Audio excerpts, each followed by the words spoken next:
Hey everybody, Scoutcrafty here again. It's Wednesday, midweek Wednesday. Got a couple things we want to hit today.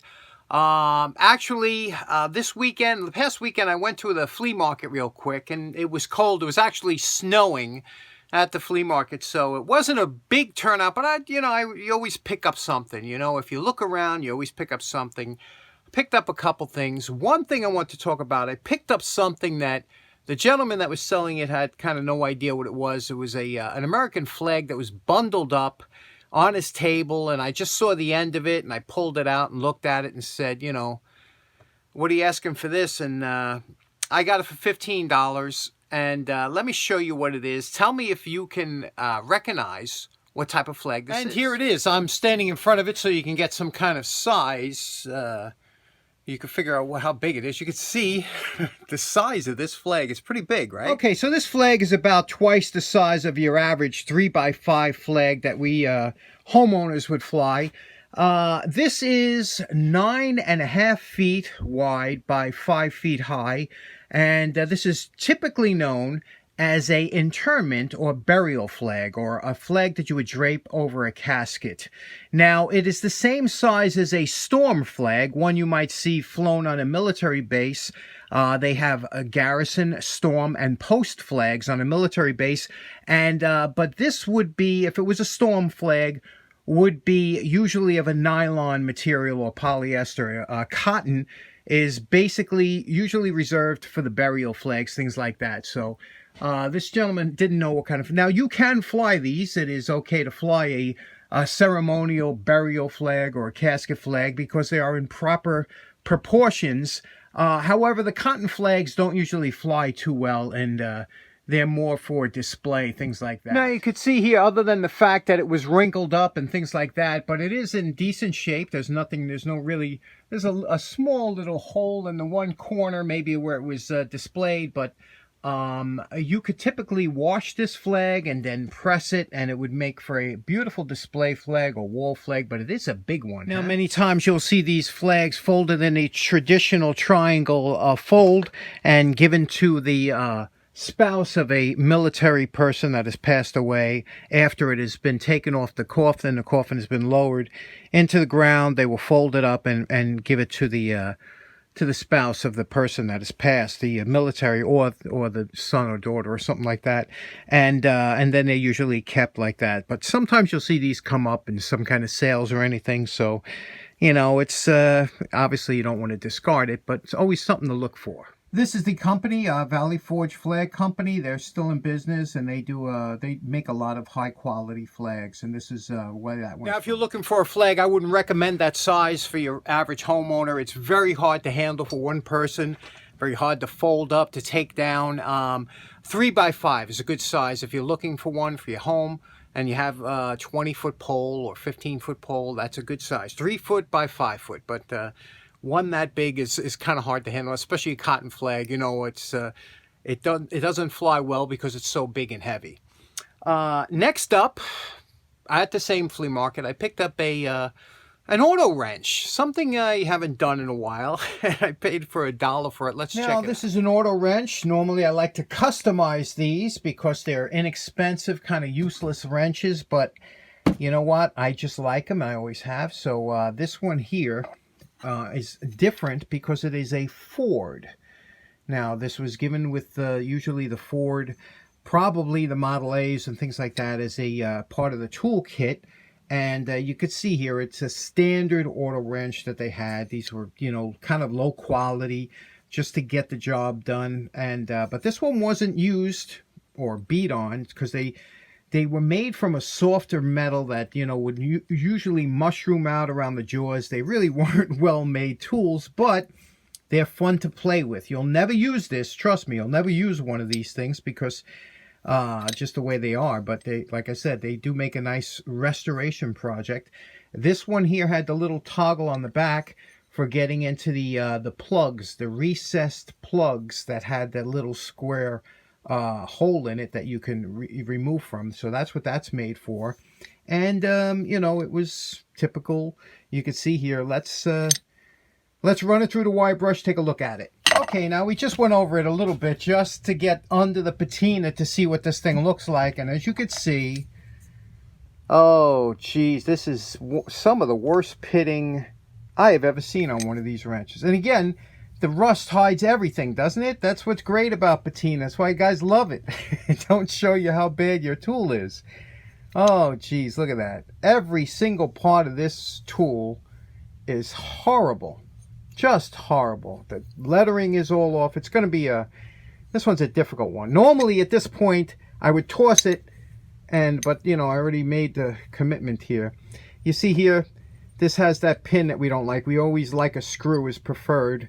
Now, when it spins with this, you don't know if it's attached there, but we're going to, you know, try and get that out, and then we'll finish wire. It's just horrible, right? But that's what we choose to do. Here we are, post-wire brush. Now, just a word of warning. If you're new to the restoration hobby and you want to do one of these wrenches, by all means, this is a great wrench to do. But if you pick up one and you see it's this bad, stop right there. Don't, because you'll put more time in, the results, you'll never get the results you're hoping for. There are so many of these wrenches out there in nice shape to begin with. Those are the ones you want to start with. So just a word of caution. Now, what I did was, because I've done a couple of these before, I don't even waste my time trying to grind this out and slap the pin. I just run a hacksaw right through there, cut that pin out, and pull this out. That's the easiest way to do it. Now what we're going to do is we're going to clean up again. You know, I didn't even bother really wire brushing that too much, because look at, again, the pitting. The pitting is just horrendous on here, right? It's like the surface of the moon.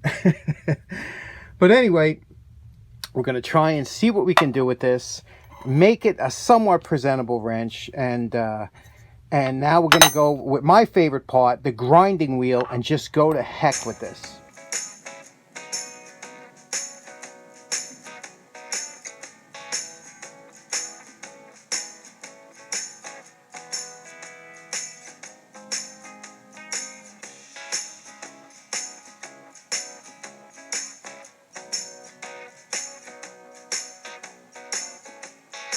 Now, because we cut that pin out, we have to make another pin. Now, you could put another pin in and swage it over. I never liked that. I always thought that was an inferior design. I like it when they thread this. You know, this is threaded and it's screwed in. You can always take it out to service the tool, whatever. So, the easiest way I found to do that is to take a bolt, 5/16 by 18 bolt. We're going to cut off the head here. We're going to cut it off here. You can see where it's going to thread it. It's going to go in through that way. And we're just going to turn this down on a lathe. Now, if you don't have a lathe, you could turn it down on a grindstone or anything to get this thickness thick enough that it'll pass through the thumb wheel. Okay, so, and we're going to cut it there. And you'll see it's always a lot of fun. Just 1, 2, 3. It's much easier than trying to fabricate. Okay, now here's that bolt. We cut the head off, okay? You can see we left this on here so that the lathe has something to grip on. And now we're going to trim this down, narrow this part down, because remember, this is going to go in here like this. It's going in through that way. We're going to narrow this down to this size. This is the old pin that was there. And to do that, we're just going to take this. We're going to put it over here. And we left it a little bit wider than the pin because there's a lot of wear on this pin. So you could make up for that and make it a much better fit by just adding just a couple thousandths to that dimension. So let's go to lathe, trim this down now.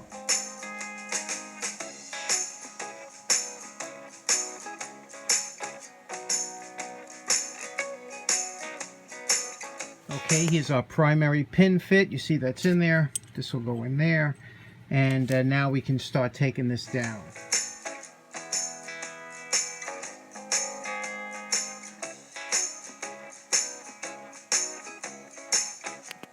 Now, many times people wonder, how much metal are you taking off? Now, you see this side we did, the left side, okay? The right side we didn't do. And look at the thickness from the angle that I'm showing you now. You can see it's almost identical, so you're taking very little metal off.